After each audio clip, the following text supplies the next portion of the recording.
An elven warrior trapped on modern-day Earth. Two friends with different destinies meet at a magical school. These are some of the stories we at Electric Eclipse Comics are working on.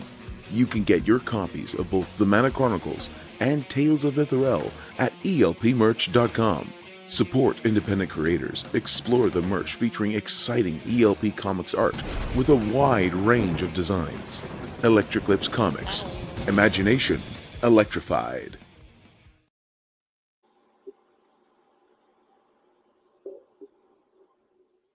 Well, welcome into the Oil Runners broadcast where your voice matters up here in Alaska and everywhere in the world.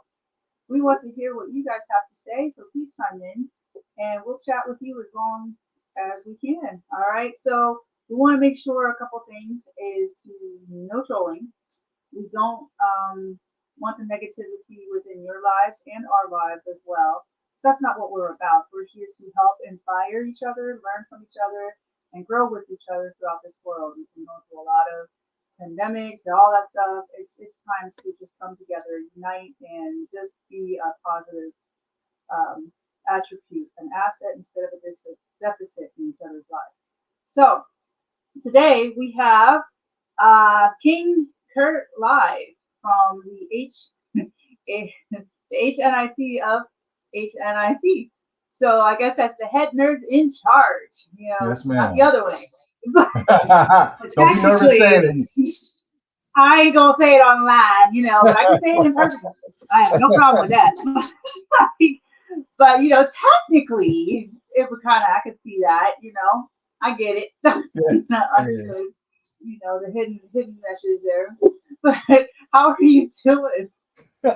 I'm good. I always love when people first see the acronym and then they're like, and then they see the whole name and they're like, oh, okay. I see what you did there. I almost said it too. God damn it. I was going to say, you know what? It's I'm not all right. That's the good part about one of the reasons why we kind of picked that for our branding, because if not for nothing, it's recognizable. It definitely makes you be like, huh, what are they about? Yeah, it made me look like when I first saw your stuff, when I first met you, I had to read it a couple times, like just like how it is on the thing right there. I'm like, oh, right, okay. Yeah, my eyes kind of had to come back together into reality. Oh, you should see when we pass out our T-shirts, because we have fans of all diverse backgrounds. And they're like, can we wear this shirt? I was like, just make sure you wear the shirts, not with just the letters, but with the full the full word. Now I'm going to have to get a T-shirt, man. Listen, I have an entire collage of non-Black people wearing Head Nerds in Charge merch, and it says, it's okay. You're good to wear it. It's been approved. Awesome. Yes. You are approved to wear Head Nerds in Charge merch. Yes. Nice. So how did you come up, besides that, where did that derive from? Oh, that's an interesting story. So I'm a stand-up comedian. And I've been a stand-up comedian for over 10 years. I had the benefit of opening for Sinbad, Michael Blackston, and working with some, pretty talented people throughout my comedy career. Well, I had the opportunity to be recruited to a local radio station here in Philadelphia. And while writing comedy on that platform for a few months, I had some success. So the program director came to me. His name was Big Exclusive. I love him to death because he really got me my start in broadcasting. And he said, hey, listen, you're doing great work with other shows. How would you feel about your own show? And I said, well, I've never thought about doing radio or podcasting. So give me a chance. Let me go back and let me think on it. So I talked to my cousin, who is a big Twitch streamer, and he works with some big name people within the gaming community. Video game community. And I said, listen, why don't we all get together and jump on this internet podcasting thing, and let's just talk what we normally talk when we get together. And it's always nerdy stuff. I said, but just with Black people's perspective, you know, it's like nerdy stuff with collard green juice. It seeps and marinates.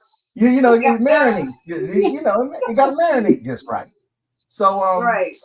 we were going back and forth with names, and you know, we had a bunch of different ideas, but one of the things that we always enjoyed was this movie called Lean on Me with Morgan Freeman. Yeah, And that's a good movie. yeah, it's one of my favorite all-time movies. But right. There's this scene where he's talking to one of his friends, and it's something that we always quote when we're amongst each other. And he's like, you know, contrary to popular opinion, you are not the HNIC. He says the whole thing. Okay. That so that became the basis for Head Nerds in Charge. Nice. So how many people do you have in your crew? So we started off with four people. It was just me, my cousin, my boy Addison, and my friend Tom. And we now have an entire network.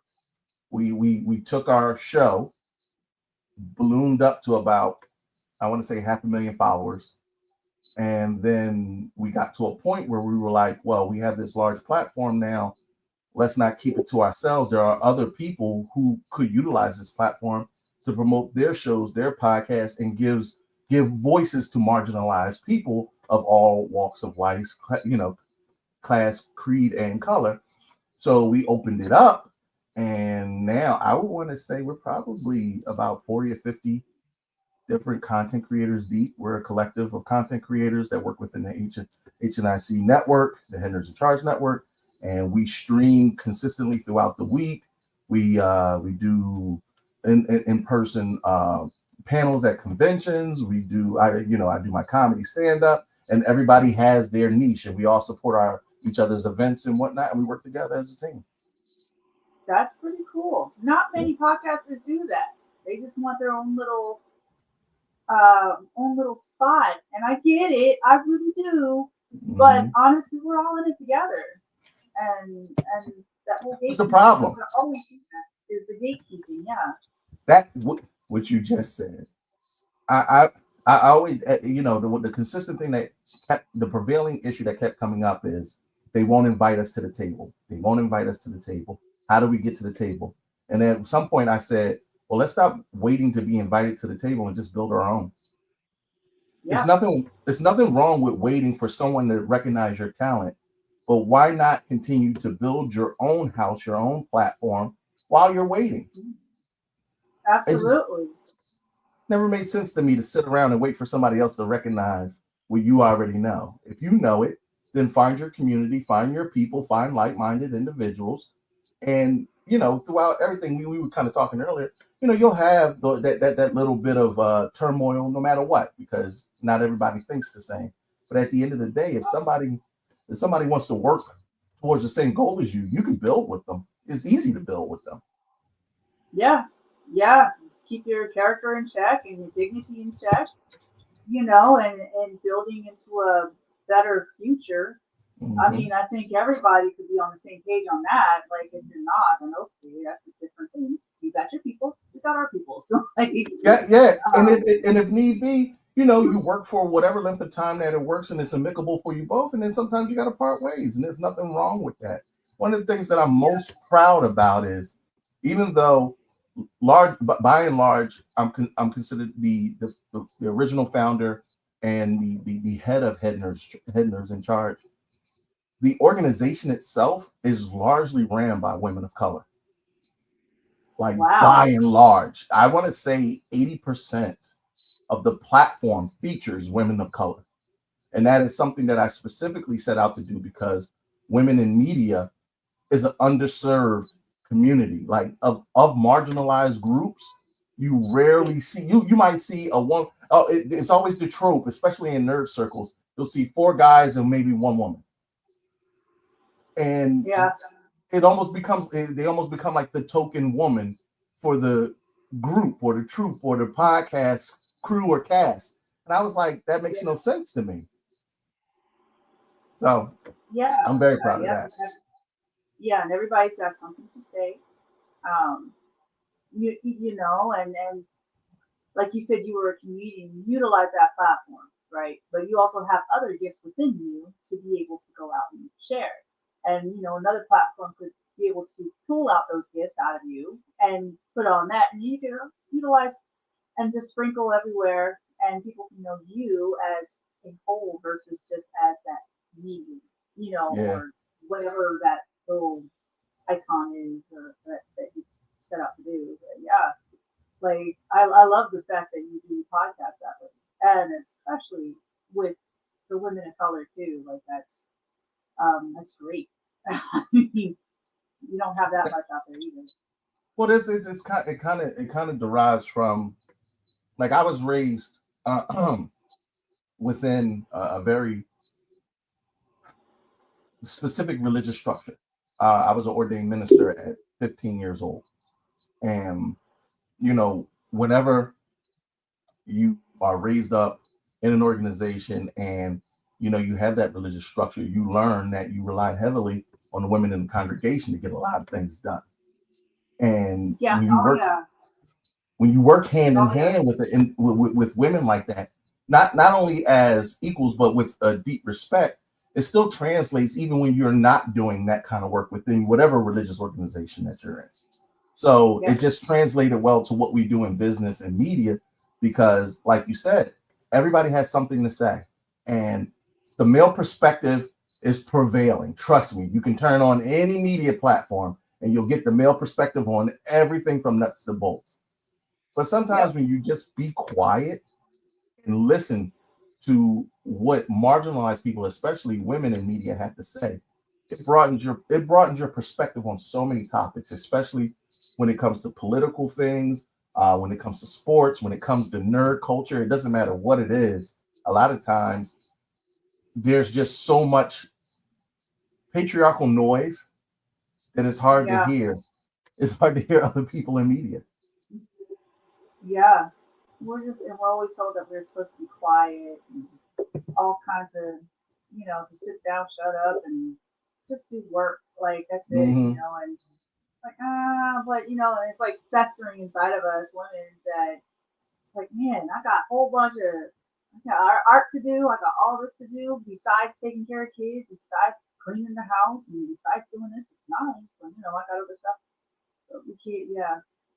No, So and it's very true, because at the end of the day, a lot of times it's pushed that you support a man in whatever his dream or aspiration is, and there's nothing wrong with yeah, that. I'm not saying that's not something that you can't aspire to, but also if you have something to say and you don't have a platform to say it, I always say, come over to us. Listen, we'll help you flesh out, build a show, teach you how to be able to articulate a show in a streaming setting, because podcasting and streaming are a little bit different, and you gotta know how to be able to kind of formulate your message in a way that's going to be received to the masses. But if you got a message, we'll help you get it out there. absolutely. Yeah, y'all go to that head nerds in charge.com. Emphasis on that end. Yeah, again, almost said that. And listen. It is even for me, whenever I do, we're a very uncensored platform. So whenever I do anybody else's platform, I'm very stringent on censoring myself. Even I'd be like, yeah, I'm the head. Yeah, Yep. I'm Kurt. Hi, yeah. I, Or I get it. head, yes. I've been doing this for 6 years and I still be messing up, so I get it. Yeah, I'm going. Yeah, it'll be a while. My brain's not gonna get it. I'm just gonna be real. Listen. Oh man. So now, where did you technically grow up? You know, and your historical piece as a little boy growing up. Well, I grew up in Philadelphia. Um, I want. I don't like saying I grew up in the hood, because the hood is a little bit different meaning now than then. Like we grew. I grew up in a pretty tough neighborhood, but it was still really family oriented. It got worse over the years, didn't it? Yeah. Well, you know what? Society as a whole is trash now.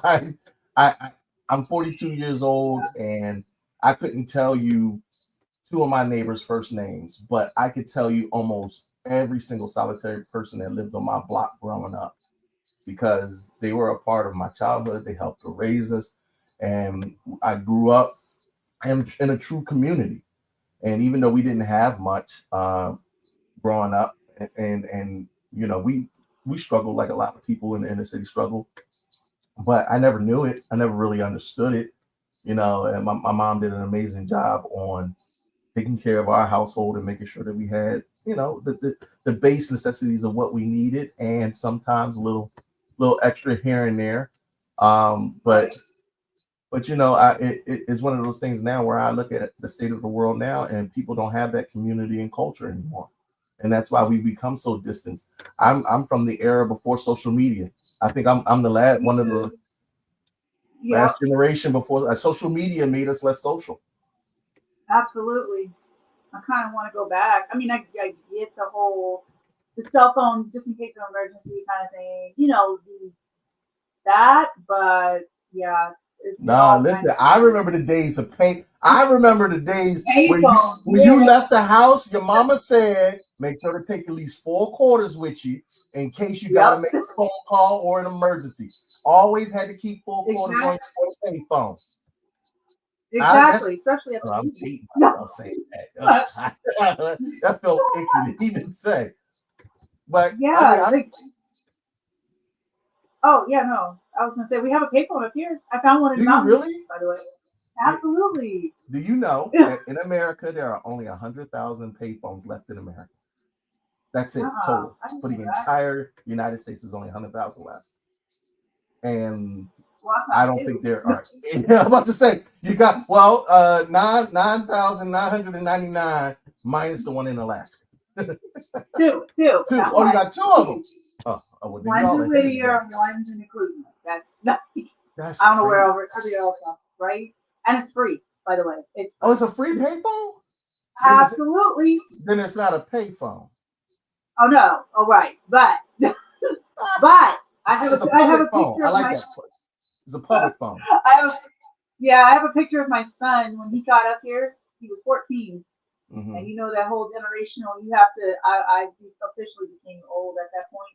When we went up to this there's a certain spot you lose cell phones coverage, right? Going up the mountain. So it was like a couple miles up, and it's about 8 minutes long. And so we get to the phone, and he goes, "Mom, how do you use this?" And he's exploring. It's out in the middle of the woods, and it works because you obviously have to call down to somewhere, you know, and just in case it happens.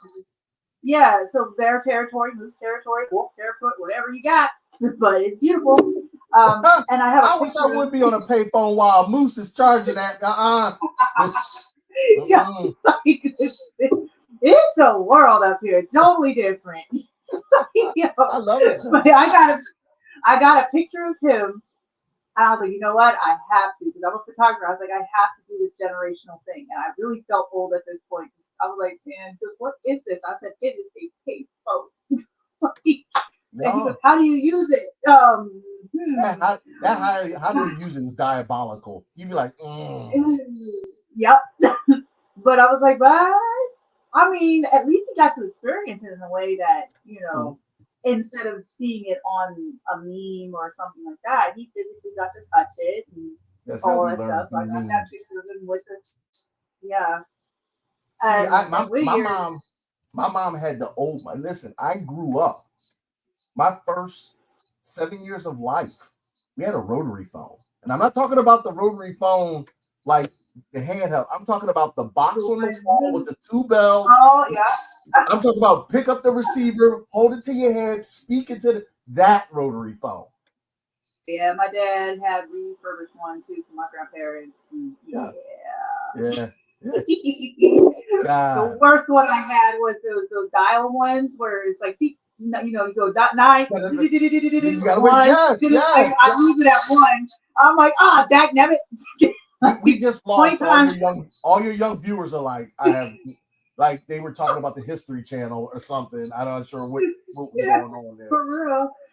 Yeah, that phone got me. I just about dialing 911 was the worst ever, and I think I died 3 times out of just trying to get Easily. it just to one. Yeah. Each time that rotary phone had to come back around was a murder. Easily. Yep. 3 bodies. Yep. Pretty much. I'm done. I'm done. Like then Like there was Blockbuster. if you were the murderer and somebody got the full 911 out, I'm gonna let you go because you know what, you did it. You did it. You got me. I mean, you obviously really wanted to survive, and I feel like I owe you a bone. You made it. Okay, great. Like you're the freebie. Mm-hmm. You got your freebie right there, buddy. Yeah, what's that movie? Oh gosh, our one with the clown where he's always making like things. Back in our day. Gosh, I can't think of the name of this. Not Terrifier. Not Terrifier. Oh, it. No. He would come on the movie, or he would come on the screen. Like he would lock the people up. He would come on the screen and then tell them, "Hey, so you got to do this in order to get." Saw. You know what Saw? Jigsaw. Was it? Something like that. Let's play a game. Yes. Let's play a game. Yeah. Yeah. It's one of my favorite movies. That's how we're back at. Yeah. All right. That's how there's a lot of clown murderers, and we really went through a gambit with that. That's because they're all clowns. What do you expect? Clowns are scary. I agree. No, I mean like real, not clown, but I mean clown in other ways. Okay, yeah, true. Just saying. Geez. Yeah, nope. That and the what do you call it? Yeah, Blockbuster. I had Blockbuster. Wow. Now, see, I grew up with West Coast Video and Blockbuster. You had money if you could go, because I used to late charges. You gotta understand, black folks, we don't take nothing back. That's called Redbox now. Listen, Redbox. You mean I bought this DVD for $40? Is what it? We never took anything back. That right. We used to have West Coast Video, Blockbuster, and that's before Redbox even became super popular. Like we had VHS tapes. And we didn't even record or rewind it. Just remember how you had to rewind the tape back. Yeah. But see, West Coast Video used to be great because that's where we got a lot of our anime and a lot of Japanese cartoons that we weren't privy to back in the day. And this is before they would dub it and have English versions. Like I was sitting there trying to learn Japanese, never learned a lick of it, but I understood what was going on. They was doing a lot of yelling, but I was like, this is entertaining as heck. You know what I mean? Yep. I figured I'll figure it out, but whatever this cool cartoon was, because the cartoons back in the day were like Looney Tunes, Woody Woodpecker, Casper. Yeah, good stuff. Good stuff, but it wasn't no Dragon Ball Z. I can tell you that right now. Yeah, that's true. I mean, honestly, I love all the power. I'm game for all the actors, and you know what I mean. I respect it. I have to go with the Power Rangers, the very first originals. I cannot go with the other ones. I tried, and it did not work out well. The OG Power Rangers are the only ones that matter. Shout out to my boy Walter Jones, good friend of the show. And we met Walter and sat down and talked with him and got to hang out with him. We did karaoke with him. And he's such a cool individual, one-on-one. And he agrees. There's only one. Listen, when you say Power Rangers, I don't care nothing about what came after. That OG, right. They had the stupidest, things that they were doing, but I was like, you know what? It works. Right. It works, and Rita, her stupid self. But see, you know what? See, Power Rangers, what a lot of people don't recognize is Power Rangers, when they got to America, was already a hit show in Japan. As a matter of fact, that's what the Yellow Ranger in the Japanese version is a man.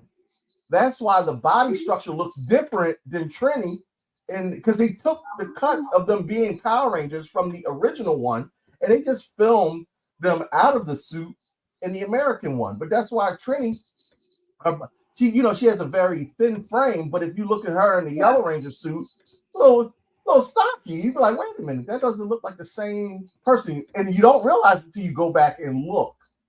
And I'm gonna have to, because I never thought about it. I never knew that. Like, that's why they made it. Yeah, because and a lot of people didn't realize Walter only has 3 fingers on his I think it's his right hand. Never realized that he was missing a finger the entire time. Yeah, go back and look. He hides it well. Okay. Listen, it's all those little cool things. Plus, I mean, once they introduced Tommy and the Green Ranger, shout out and much respect to JDF. Rest his soul. Yeah. Such a genuinely kind, dope individual, and hands down, Power Ranger showed the greatest butt whipping in all of media when the Green Ranger jumped into the Megazord and beat the brakes off the 5 of them and threw them out their own robot. Yep. Listen, I was so stressed. I've never seen somebody beat the brakes off of somebody and throw them out their own stuff. It was the most stressful time in my poor little middle school career. Yeah, true. Right. See? They know. Listen. Yeah. Best butt kicking in the history of media. No, I totally agree. All right. I'm about to say. On top of that, I'm saying this as a female, he was actually good looking too. It wasn't like he was. No, JDF was a good looking dude. Like Jason was always the looker of the group. I would have been mad at Jason. Jason was like, so this is what we doing. So you gonna take Kimberly and kick me out my own Zord? I see how it is. Yeah. Cool. Yep. And he called him Mike Tyson, also known as the Dragon Zord. Listen, you know how diabolical it is to wear a helmet with no lips and use a flute that you can't blow into to summon a Zord that they never seen? Think about that. He used a flute dagger with a helmet with no lips. Lips don't move on that helmet. How was he blowing into the flute? Very carefully. Huh? Now that's some Power Rangers for your behind. Don't have to make sense. It goes back to what you said. I said a little arms. But he had a drill tail. He had a tail that was a drill. That's all. It didn't have to make sense. And them little arms that had little missile fingers. So come on, man. And when the first time they combined the Mega Dragons, the Andre 3000. Yup. Yeah. Yep. Get out of here. Shoot. We had one of the Yellow Rangers up here. Was it this past convention? Oh, okay. I don't know which one. I'll have to look on my phone because I kind of took a picture of her. Because I was like, I still need the original. That's probably. I think that might have been Ashley. She's not here anymore, huh? It was Ashley. He's like, listen, me, I just want the originals. Still respect to all the actors and actresses about all that stuff. But she was here at the convention. I was more here for Rikishi.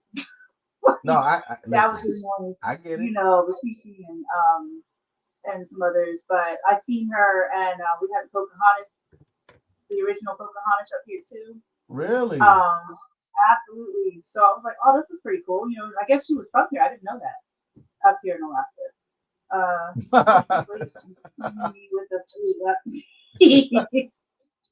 So wrong. They're about to say, don't get yourself in no trouble. You get summoned somewhere you don't want to be. Right? I don't want to be summoned. I don't like that. No I want to magical be like a teenage. mermaid. Like, what if he summon you at 3:00 in the morning and you just got in? I'm tired. I want to go to sleep. I am not trying to fight little teenage kids in a robot at 3:00 in the morning. I'm trying to rest. You don't know what Dragonzord did that day. He had to work. Yeah. Nobody got time for that. See, you get it. You get it. Yeah. What other cartoons did you like growing up, though? I was more real old school. I like that original Felix the Cat. I remember The black and white. I love that. And the Betty Boop and all those classics. The classics. And, what was the other ones? No one should terrorize your neighborhood. Sorry. I was a latchkey kid. Like, my mom used to have to work doubles all the time. So in the morning, she would sit me down and she would be like, okay, I'll be home in 16 television episodes. That's how I knew how long it would take for my mom to come home. And she would come home for lunch. I'm loving your mom because I do that all the time. And I hate to say, my kids are grown now, so I do it to my animals. I put the movies on and I'm like, all right. So, and I do it on the timing that I'm left. I'm like, all right, I got 5 hours here. I'll put on these movies here. And I'll let them know if I'm not here by that time, it's okay to cry. But I'm going to go to bed. It's all good. Just listen to the movie. That's it. Yo, it must be a mom's secret because she would, remind you, this is how old I am. She would take out the TV guide, the actual book. Yeah, you remember. She would take out the TV guide and she would say, count, how many shows is this? And I'd be like, 16. And she said, remember, this is where it starts. But by the time 18 comes on, I'll be home to give you lunch. And like clockwork, that's how I knew, when mom was coming home. Oh my gosh, that's great. I thought I was crazy. No, listen. I'm 42 years old, and I always remember having to like clean up or whatever. When MacGyver came on, I knew it was MacGyver, like Doogie Howser. And not because it wasn't late yet. It wasn't late. It was like the afternoon lineup. It would be like MacGyver, Doogie Howser, Knight Rider, then 18. And then by the time 18 came on, mom would be, I knew I had to have the least what little chores I was supposed to do done. And then by that time, but then when I got older, then we had the after school cartoons, but they don't have after school cartoons anymore. It's a sad. No, it's all on cell phones and all that other stuff. Like and it's so sad. I wish MASH, right? MASH was one of those. That meant bedtime. MASH came on. We was going to sleep. Yep, that was like 7:30, 8:00, wasn't it? Like MASH and Night Court. I don't know if y'all got Night Court up there. Yeah, Night Court. Oh my gosh, yeah. Once Night Court came on, you was already you gonna be tired for school tomorrow. Yep. Yeah. Oh my gosh. Yeah. And we had like my after schools were I would have to because I was raised in the military as well. So I'm a military brat. So Mike Court, are you sure it wasn't right? Exactly. Michael. Yeah. He said Mike. Yeah, so like right after school, because I'd have to wait for my parents. My old teacher, she had this candy shop store, and it was in the computer room or whatever. So she had a candy shop, so we could go over to the candy shop, and she had the Warner Brothers on. So it was all the old school where we learned all of our history, like now you talking about Animaniacs? Come on, and Pinky and the Brain. Yep. What we gonna do today, Brain? Well, listen, I don't know. You gotta understand, like. For me, I know verbatim the majority of every one of them theme songs. Tiny Toons, Animaniacs, Rescue Rangers, Tailspin, DuckTales. Like that's the pinnacle of cartoon. Like that's the je ne sais quoi of cartoons. It's the Dawn Perry on. Right. They don't make hello, learners. Yep. We learned geography. Thank you, Yakko, for taking us. Wacko and God. So I mean, Yep. cartoons used to be synonymous with how we saw the world. They had all kinds of adult jokes in there that we didn't realize were adult jokes, but when you watch them now, people like. I remember one joke when he was like, "We got to take fingerprints," and she was like, "Fingerprints," and she's holding prints, and she was like, "Nah, I don't think so." And I'm like, "Yo, that was just an Animaniacs. What?" Right. I love it. Oh my gosh. Yeah. Roger Rabbit. He was a good one too. No, that was one of that. I love. And they tried. They were going to do a sequel of that. They were going to do a sequel On to Roger it. Rabbit? But They they need to didn't. not do all that. They got to stop touching. Yeah. Beast Wars, Doug's, Tiny Toons, Sonic. Jaleel White was that's the Sonic with Jaleel White was the voice of Sonic, and the original Mario Brothers with Captain Lou Albana. Yeah.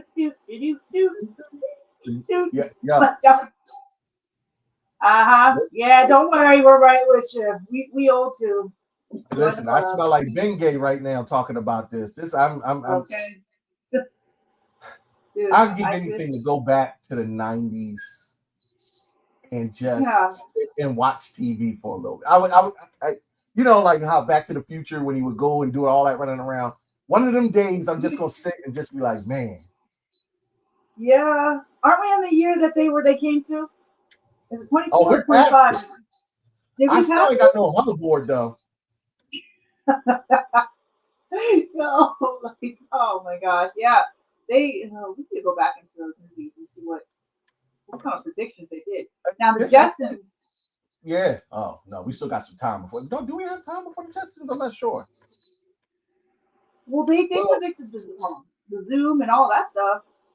Well, did you hear about the cryptic fan theory about the Jetsons? No. So they say that the Jetsons and the Flintstones are actually in the exact same timeline. They're existing at the same time. The Jetsons, the story is the world is so polluted that they built their houses up on those high stilts above the clouds so that they can breathe. Below the clouds, things are so bad they're prehistoric. And that's where the Flintstones are. So because they did a Flintstones Jetsons crossover once, and then that's where that fan theory came from, that the Flintstones and the Jetsons actually existed at the exact same time. I always thought that was cool. That is pretty cool. I wonder if they'll go with that. Nah, you don't think it would? Listen, the way the world is going right now, if we don't stop climate change, it's going to be our reality. That's for sure. Yeah, that's true. I mean, yeah, I guess. Did you hear that they did a never-ending story again? Like they messed with the original. No, what did they do? I don't think they remade the never-ending story. They should never touch a never-ending. No, that is a classic. You don't touch that one. Certain movies. I never understood the necessity for certain things. Like certain movies did good in remakes. Like I thought the 18 movie was okay. 21 Jump Street movie was pretty good. It was a good comedy. Certain things from the 80s, they didn't need to bring MacGyver back on TV. That they should have never brought Quantum Leap back from TV. They got another Matlock. They brought back a Matlock. They gotta keep leave the good things alone. Make new stuff. Yeah, like I hate to say it, but a lot of them, I think they were doing it for inclusion of different, different things that are going on now. Like, you know what I mean? Like I'm black, so like don't yell at me. like including the Black community and all this stuff. I think they did that for the Wonder Years or something like that. I'm like, whenever. I did see that they did the Wonder Years with a Black family, but the crazy part is, I watched the original Wonder Years, loved it. That's actually one of the first times I learned who John Cocker. He's like, what would you do if you sang? Yeah. Like, I love that show. I absolutely cared nothing about the new one, and having a Black family didn't move me to the left or the right. I just want new, like This Is Us. That's a great original show that features all walks of life, especially people of color. Yes, absolutely. Give me new stuff. That show, I was very shocked, and Mandy Moore played the heck out of that mom. Like, I was very, because I grew up on Mandy Moore. You know what I mean? When she first came out and all that stuff, I didn't think she had that portion in her. Yeah. Yeah, and I was like, yo, she's so believable. Right. Like, I want her as a mom, like, for real. And how new original content, right? Yes. And if they can keep doing that, that's great. I love it. See, the only thing that bothers me, and that's one of the reasons why we developed our platform, is because a lot of people, a lot of TV execs, content creators, media people feel like they know what marginalized people want. Oh, just put people of color or other minorities in already pre-existing fandoms and we'll package it up for them. And we don't want to be. I don't want Johnny. I'm sorry, and I'm gonna say this. I don't want Johnny Storm to be Black. Oh my God, when Michael B. Jordan was casted as Johnny Storm in Fantastic Four, the fit that I had, the anger, I was pissed because as a comic book fan, as a Black comic book fan, that's not what I wanted. That's not what a lot of people wanted. But then you can put a Nick Fury as Samuel Jackson because they had it in the comic books, so it made sense in the movies. But for many people, they assume what they want. They assume how a woman should be portrayed in media. They assume how Black people should be portrayed in media instead of asking the actual people themselves and making them writers in the room. Right. And have them be let them be the producers and the showrunner. One of the best examples of that, even though the show was okay, but what I appreciate what Marvel did was with Echo. Echo actually had Native Americans a part of the production and helping to tell the story of a character based in Native American culture. Why would you ever rely on a room full of people who aren't of that culture to tell that culture's story? It just doesn't make sense. And they do it all the time. Yep. Yeah, there was a movie that I only heard about it because my native teacher, she up here in college, she actually wanted us to go check it out. Right, there was a lady who came in, and really awesome lady. I'm gonna see if she'll. I mean, I'm gonna have to contact her anyway. You said, well, I gotta get that's another interview I gotta set up. Yeah, I gotta contact her. But we were wanting to do something and really trailblaze some stuff. And she's a native lawyer, so like big talk kind of thing, trying to get things set up for me. But either way, she was on this movie with Leonardo DiCaprio, and I can't think of the name of the movie. It was like something of a flower moon or whatever. And it was a panel that the college had put on, and this lady, she was in it, and she was there at the movie with the actors and all that stuff. And like you said, like she was helping them do the culture properly. But the model was like one of the head things. I was like, but that doesn't make sense. But you know what I mean? Like, okay. It was a Martin Scorsese movie, and but I have the whole thing. Huh? Was it the one where he got attacked by the bear? Hold on. I've never seen it. It was something of it was a flower in the name and like the moon something. I can't. It's okay. I'm pulling it up. I'm gonna see. And I think the leading lady one or the second she won an award, but she was native, I believe it was, or she. Either way, I have the panel, the whole thing on tape or on video, so I'll put it up online for them to. It's, the whole thing. It was very intriguing to hear about that and like how everybody felt about the historical piece of it. Like I mean, actual people who know things. I'm like, wow, okay. Like, No, but either way, it could be so simple. Just again, have people who actually are a part of the culture that the story is centered around involved. It ain't rocket science. But they make it out to be. Yeah. And sometimes that's why you have to build your own platform and formulate your own things. And sometimes you have to say, okay, if they don't do it, then we have to do it. And that's why it's important to support like podcasts like yours, podcasts like our network, because if you want to see more of a thing, there are people out there doing it. It may not be doing it on the grand scale that a lot of these big budget productions may have it. But if you supported these mediums, then they can grow and bring more of the content that you love. Well, I always love that the clothing line FUBU, for us, by us, because no matter who the for us is or the bias, it works. Yeah. Whoever you're doing it for, if it's coming from those people, support it. Yeah. Yep. And again, keep your character and dignity intact. Avoid drama at all costs.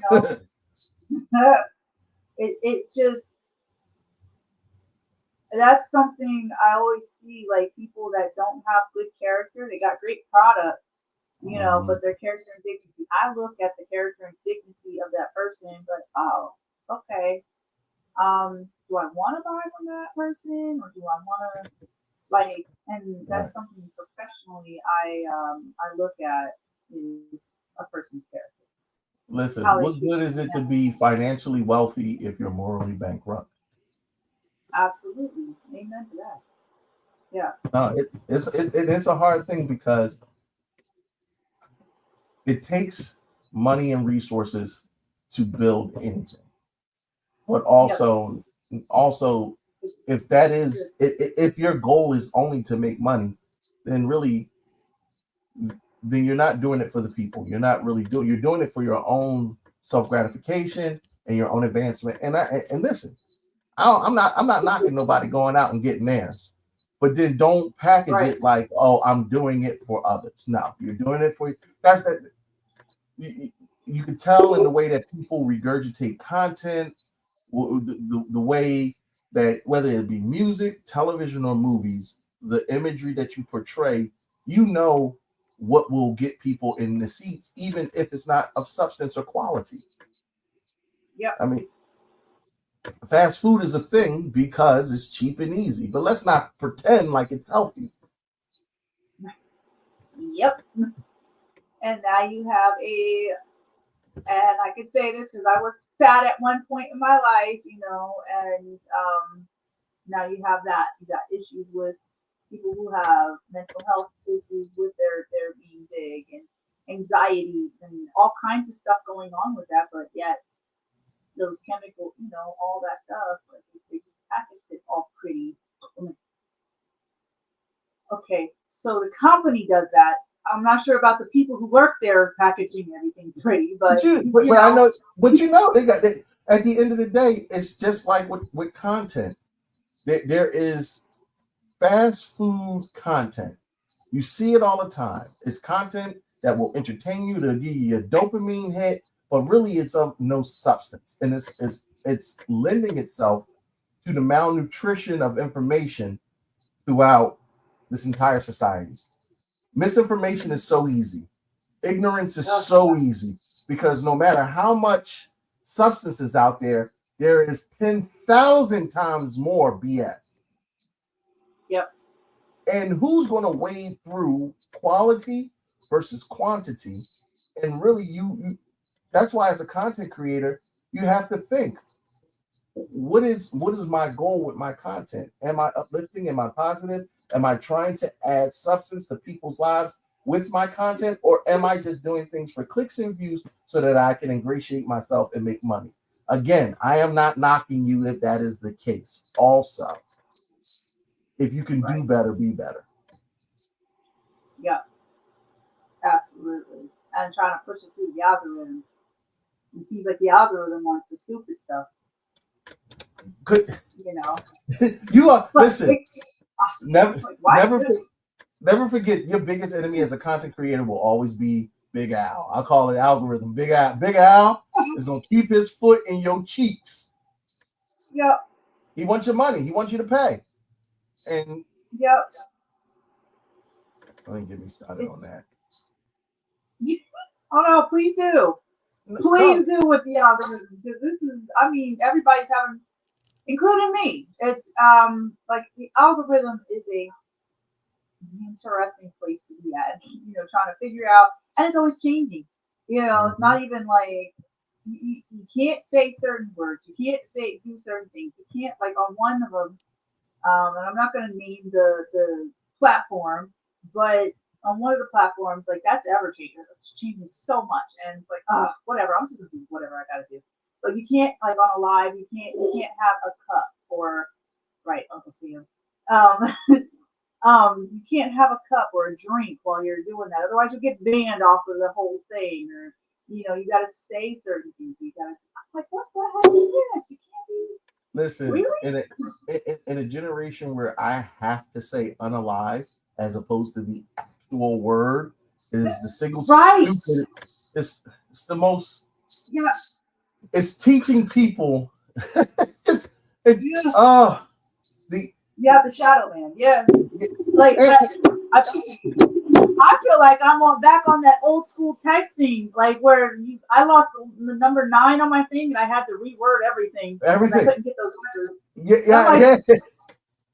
I need a thesaurus for this mess. No, literally, you have to almost build a new language around the censored words. And unfortunately, this is what I'll say. Of course, we built our platform where before a lot of the censorship came, we had more freedom of speech, and it was more about the community. But once Facebook became a publicly traded company, obviously they became a money-making entity as opposed to a community-centered social media platform, which it once was. That's I mean, unfortunately, you can't get around that. The platform's purpose is to make money. How does it make money? It generates revenue. How does it generate that revenue? By making you pay to boost your things. That's how Facebook makes its money.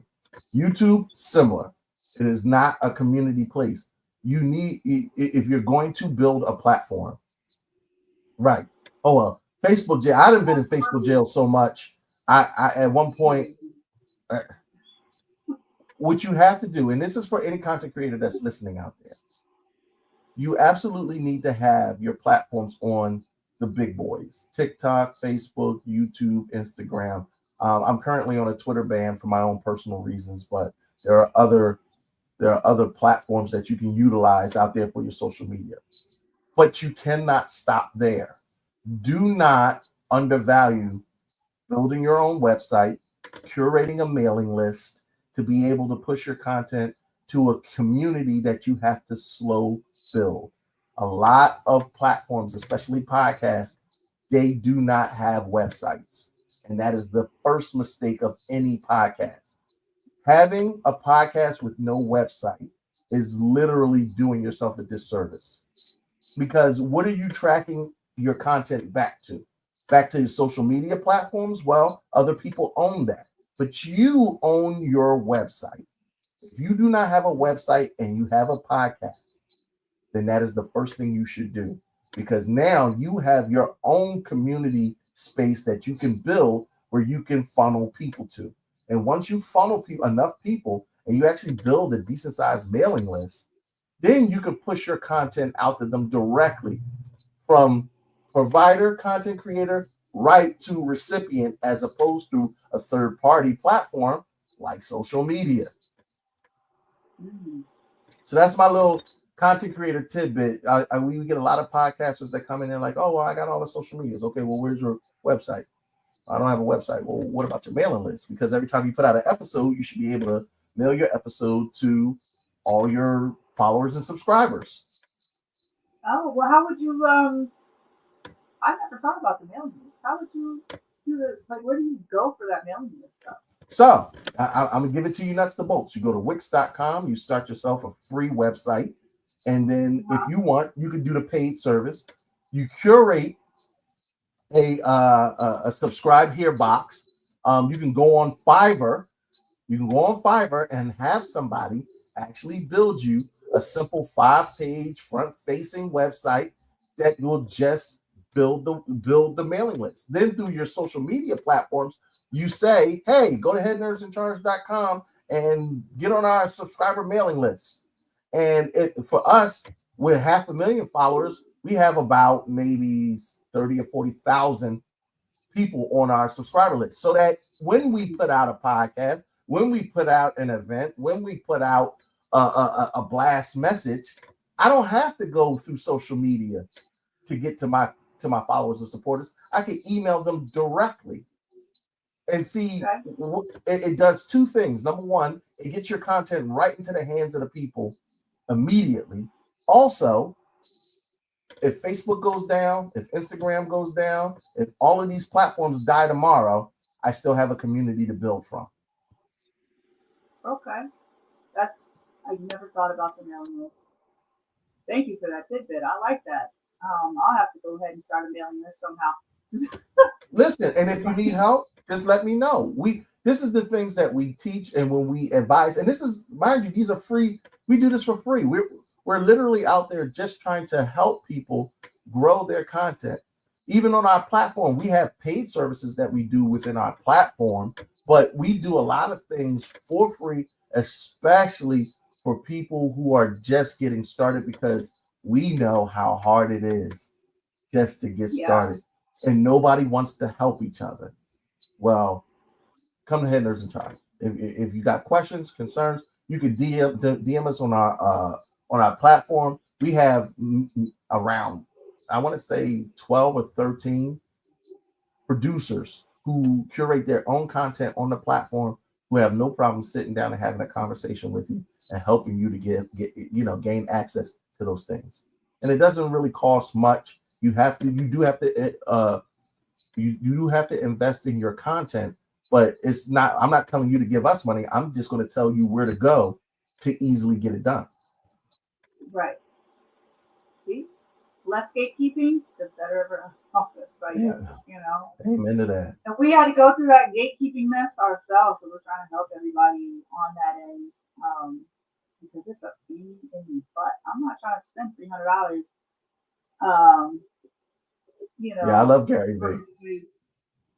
Spend $300 just for somebody to say, "Oh well, okay, go to this website then," and then I'll tell you about this.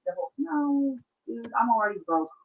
Right, and most people are doing content to build a platform so that they can generate revenue. Yep. Yeah. A lot of people don't have startup money. Yeah, like you got to spend money to spend money to get money. It's like, okay, I get a couple dollars, sure, guaranteed, sure, but not 1,000 or whatever. Right, like right. Somebody creators are selling a course. Absolutely, I can't stand the courses thing. Yeah, and I hate. Listen, let me tell you something. If I don't like selling people information that you can Google. I feel, or it's on YouTube already. Right. It's amazing to me. And people will try to package it like, oh, well, I got all of these followers and I'm going to give you my secret. And the secret is the same regurgitated mess that everybody says. Yep. Nah. We'll give you the startup stuff and most of the information that you need for free. Anything that I personally know is stuff that I had to go and like teach myself. Like, see, Lovey, and I love you, brother. And that's my boy Lovey. And we've been working together for many years. And he understands like that. I hate seeing people vulture off of you're a creator yourself. Why would you pick the poor meat off the little bit of meat that these creators have on their bones, and you handicap them and you profit, and then it's not like you helping them. It's not like okay, well, I'm gonna work with you until you get to a certain peak, or I'm gonna guarantee you're gonna get to this certain point. Right. Yeah. Yeah. For $89.99, you can learn to be a content creator like me. Yeah, right. Actually, isn't it? You missing a 9 there? It's $899.99. You save a cent. No, I need to put my 2 cents in right there because I can't do it. Like, yo, no. And I appreciate Asia because she's a part of a network. She's a part of a network that actually works with our network, and it's an amazing thing to see people who start off in content creation and streaming, and then their confidence builds, and then they develop their own platform to a point where I'm like, hey, you don't need us anymore. You can absolutely stay, but also I'll teach you how to build your own network so that you can do what we're doing, so that there's more hubs. We need more people like us. It's not somebody that has to stay underneath the HNIC umbrella. No, we want you to go off and build more of these hubs, because if there are more people like us, then we can keep uplifting each other so that until we get to the mountaintop, because ain't nobody at the mountaintop now. Right. Okay, I've been hearing all about these Patreons. What the heck is Patreon? Oh, come on now. You got to. So, I'm still new. Okay, and ain't nothing wrong with that. Patreon is a subscription-based service where content creators can go and put exclusive content behind a paywall, but you can do the exact same thing with a website. Patreon takes a piece of the money that you generate, and basically, like, we have a Patreon, we have a $5 tier, $10 tier, $20 tier, and basically, you know what Patreon is? A less salacious OnlyFans. I was just gonna ask, was it like an OnlyFans, kind of ordeal? It doesn't have to be all sex work. I mean, it's just content. Whatever, just like OnlyFans. I mean, sex workers have made it popular. That's how we know the name and the brand. But there are musicians, guitarists, gamers, regular people on OnlyFans. OnlyFans doesn't necessarily have to be synonymous with sex work, but OnlyFans, Patreon. But you can also do the exact same thing through a website. Even Facebook and Instagram have subscription-based platforming that you can get paid off of, and you can put content behind a paywall. So if you got, let's just say you didn't want to stream this interview, you wanted to put it behind a little $3 paywall. Hey, you want to see the Kingcurtlive interview? Pay $3, you can see the interview. Then you can generate revenue off of that. And I would do that with a lot of, like, if you get celebrity interviews and things like that, you put it behind a paywall, or you could just have it where, hey, this is how you can financially support our platform, and you generate revenue that way. Okay, that might be an idea. It might be a real good idea. It's definitely a beneficial thing. Okay. Yeah, and I've always been hearing about that. There was one chick that she always did these murder investigations. I guess her name was Christina, actually, and she's like, "Oh, Patreon. Like, I can't say much on here, but I can go say it on Patreon." I'm like, "What the heck is this?" And I just keep hearing it, and no ads for it, but I keep hearing it. I'm like, okay, all right. Well, one day I'll check it out. No, it's great. Listen, if you do, like, we're currently curating a true crime podcast with a creative, and there's an hour of free content, and then she's going to put a half an hour of exclusive content, things that she didn't talk about, in her Patreon, so that her supporters, those that really want to see her grow, they can monetarily help her grow, and she's giving them value for dollar. Okay. All right. Huh. Good enough. I'll definitely look into that. That's Right. I'm as simple as it can be. But YouTube, Ain't nothing wrong TikTok, with that. Facebook right now, and I don't even have a Twitter. Well, right now, Facebook is great because Facebook pays people for their content finally. And I mean, like Oh, with those Facebook, stars. huh? Well, no, With those not just for stars. stars, not just for stars. If your content, just posting your content, you can generate revenue. We generate a nice piece of revenue off of Facebook just by posting our videos and memes and whatnot, and all of that stuff adds up. And when you have a platform as large as ours, we average anywhere between 20 million and 30 million people a month on our page. So Wow. so even with a half a million followers, they are all sharing our content. So of course, when your page generates that many views, looks, and your reach is that extensive, you can generate a nice little. I mean, I put it like this: it's enough to keep the network going. But I always tell people, if we did more of the content that Facebook liked, we would make a little bit more money. But I refuse to conform for anybody. Right. Yeah. Does all that money go to the HNIC sweatshop? Nope, all of our merch is made right here in good old Americana and good hard-working American hands. Now, You hear that, Salvador? I love sending stars. Yeah, I think, shoot, this is some good stuff over here. Oh, we Facebook try. don't like this. Yeah, I agree. Yeah, yeah. Facebook is Facebook interesting. doesn't like Facebook really doesn't like it. That's okay as long as, and that's one of the good things. If they ever kick us off, we have other places to go. Right. Oh, what happened to my?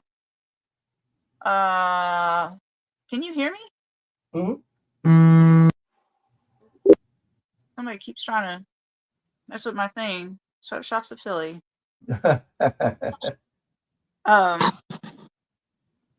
Big Al wants to say, oh, there you go. Thanks.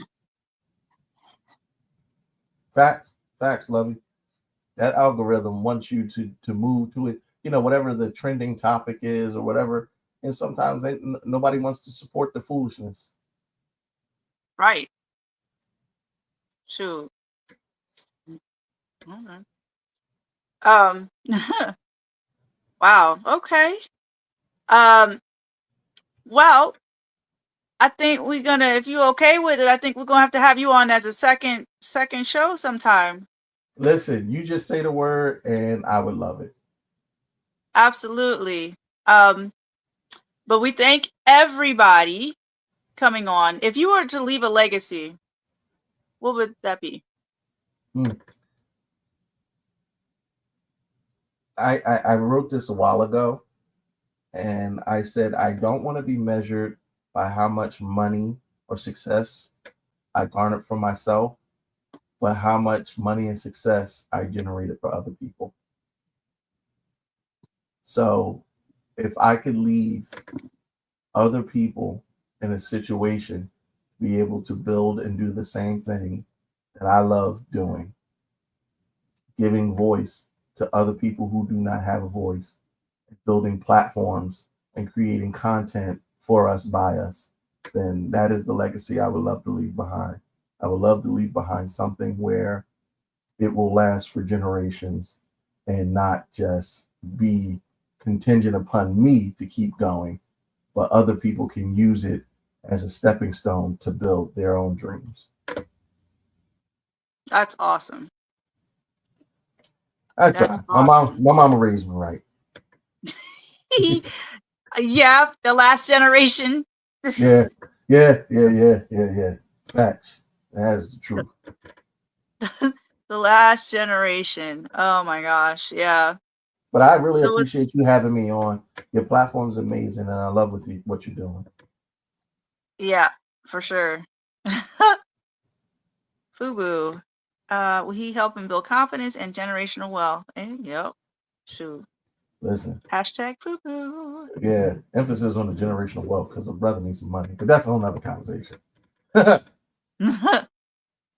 there's a message. We love you, Kurt. And thank you for everything you've done. And I appreciate that says something everybody. about your character. Says Hey, something listen. about your character. When people What'd you come out say? to you like that. I mean, listen, Huh? what did we talk about earlier? We said the character of the person matters much more than what they can do for you. Yep. Absolutely. Yeah.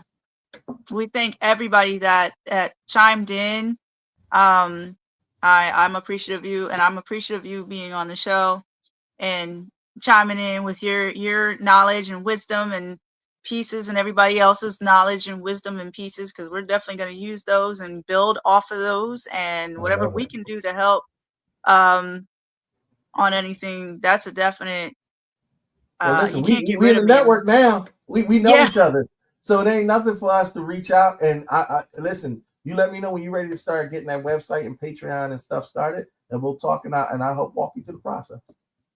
Oh, absolutely. They know. They listen. They know. This is my kryptonite. Yes, shoot, that was great. Like, for real. Now I'm gonna have to go get some. But yeah. Delicious. Did we just? Yup. Yeah. Yup. So many activities. We're gonna do so many activities. Yep. Oh, yeah. You can't get rid of me now, unless you physically get rid of me. No, ma'am. Welcome to the family. I don't care what nobody tells me about you.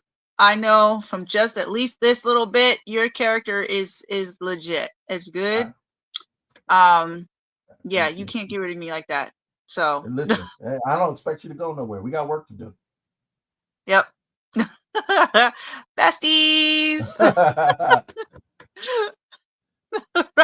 Oh no, you did the TikTok. Yeah, that's it. My nieces taught me this. They was like, Uncle Kurt, you got to do it like this. And I'm like, I got fat fingers, so it just looked like I'm trying to hold a hoagie, but you get the point. Yeah, I don't even know. Like, shoot.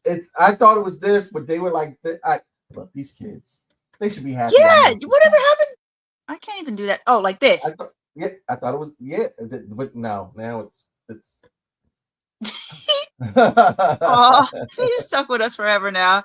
Shoot. Like, all right. Well, we thank y'all, and we'll see you guys later. And we're going to end the show. We thank you, and your voice matters. Just remember that.